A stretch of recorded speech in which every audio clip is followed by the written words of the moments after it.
Module 1 is called Why Embodied Psychotherapy and Spiritual Recapitulation Still Exist. So for just a moment, imagine you and I are friends and we're spending some time together. And one of us, and allow it to be kind of back and forth in your mind, one of us is having an emotionally disorienting experience. We're having what people often think of as a behavioral experience. And this is where modern psychiatry really shows up, is that if you behave too far out of normal, you're a problem. And I'm not suggesting that's where the conversation is going. I'm just framing it in the sense of once our behavior starts to change, most people in your family, in your community, in your friend groups and things like that are going to wonder what's happening. And, depending on how far that behavior goes, different decisions will be made. And that's just been a part of life forever. There's traditions that go back thousands of years that are grounded in how to make sure everyone's, I guess, okay enough that we can all rely on each other and collaborate and work with that. So again, imagine you and I were friends, we're perhaps having tea or something, and it could be you or I that's having some kind of disturbing experience. And the question that comes up is, what should you do if it's me? Or what should you do if it's you? And should might not be the right word, but it brings our awareness to the need to resolve or to meet or attend to what's happening. So depending on where that behavioral disturbance with you and I might be going, it's our skillfulness at allowing what's happening to be happening and to work on why and what it's like and where it's from with ourselves or with our friend, or if you're in a clinic and a clinician with a person that you're working with. And that takes patience, and it takes connection, and it takes collaboration, and it takes willingness to open ourselves to what we're feeling or what another person's feeling that we all know is going to be uncomfortable, and not about control, but about curiosity and the willingness to hold what's happening. So when we go into Module 1, we want to be very clear that we want to appreciate the erosive nature of trauma, the erosive nature, what wears us down with long-term distress, chronic illness that may or may not really be about, for the most part, a mental and emotional experience. There's an aspect of life that I think we can all agree on that I would just call overwhelm. That when that starts building up, our sense of self, our sense of ability, and our sense of the volume of the problem versus our sense of ability starts to become overwhelming. And, then we kind of are less in the space of our mental agility and more in our space of going into shock or going into overwhelm. And we'll come back to the qualities of that in a bit. So I'm just going to read this for a moment. So being traumatized or wounded and finding a way to heal is a very personal, and for many, a profoundly spiritual journey of becoming a whole and authentic self. And we're going to kind of redefine what self means over the next hour or so. If there is a kind of formula, healing formula, spiritual formula, to many of the ancient traditions, it is first acceptance, then reintegration, then realignment, and then recapitulation. And again, we'll go into that in more detail. First, though, acceptance of what's happening, acceptance of ourself, acceptance of our lives, is not a passive state. It's not something that we just, lie down and let everything that's happened happen. It's the moment that we take complete responsibility for our past, our future, and how we navigate ourself and all of our relationships. And responsibility, and I threw that in there on purpose, is a tricky word because in Western culture, responsibility often means it's your fault. Whereas in a lot of other cultures, that idea of responsibility asks you, how is your ability to respond? Move with your ability to respond. If you go past your ability to respond consciously, you're going to go either into shock or overwhelm.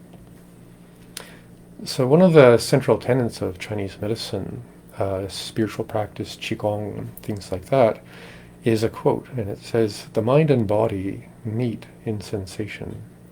So when we're working with the idea of qi and prana and consciousness, we often are the most interactive in that relationship through sensation.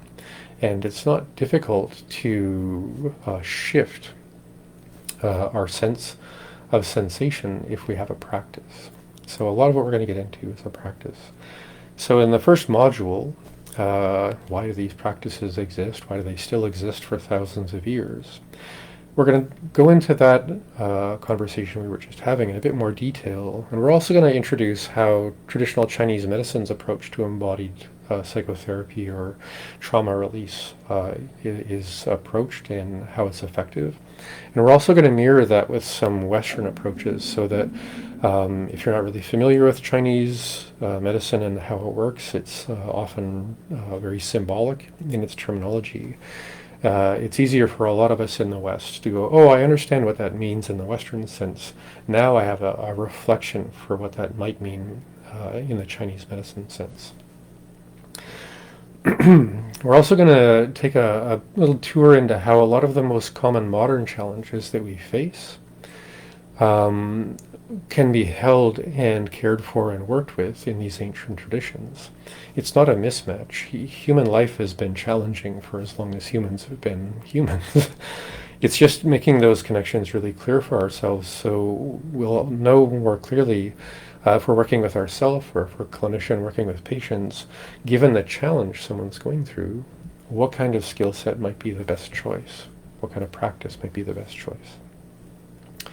We're also going to learn this quality of early indigenous practices, which is where Chinese medicine comes from. I have a First Nations background in my family, and I spent a lot of time learning with elders and medicine people in that way.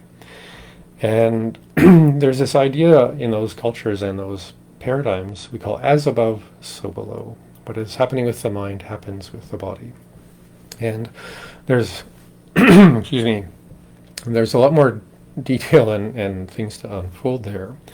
But the reason I want to bring that up is we're wanting to become aware of how we become a being, because we're always becoming, right? You know, we often think of ourselves as existing, but existence is always mutable, it's changing. So if we allow ourselves to embrace our becoming, our becomingness, then we have a chance to let go of what should be, what has happened, what could go wrong, or what has gone wrong, and decide to focus on what the becomingness could be like.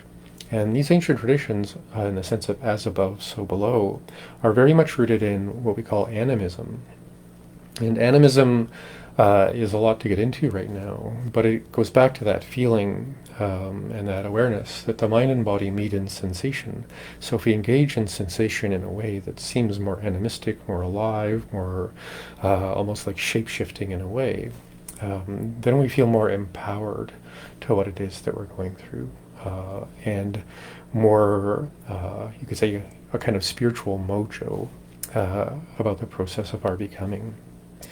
At the end of every module, I'm going to be sharing a closing circle from a First Nations perspective, and it's not to mix too many things, because First Nations tradition is very similar in some ways to very ancient Chinese medicine, Taoist practice ideas. So it helps us wrap it up, and because I have always found First Nations practice to be very much centered in the heart, very much centered in the animistic and the experiential, it gives us this opportunity to kind of close each module with something I wouldn't say, precisely would be ceremonial, but it would be, and they will be, in the context of more of a real clear sense of group connection, group sharing, group experience. And I'll just be leading those at the end of each module over the next 6 months when we start the course. And the first one that we're going to do is called Medicine Wheeling in the 21st Century, which is how we apply these ancient traditions to modern life.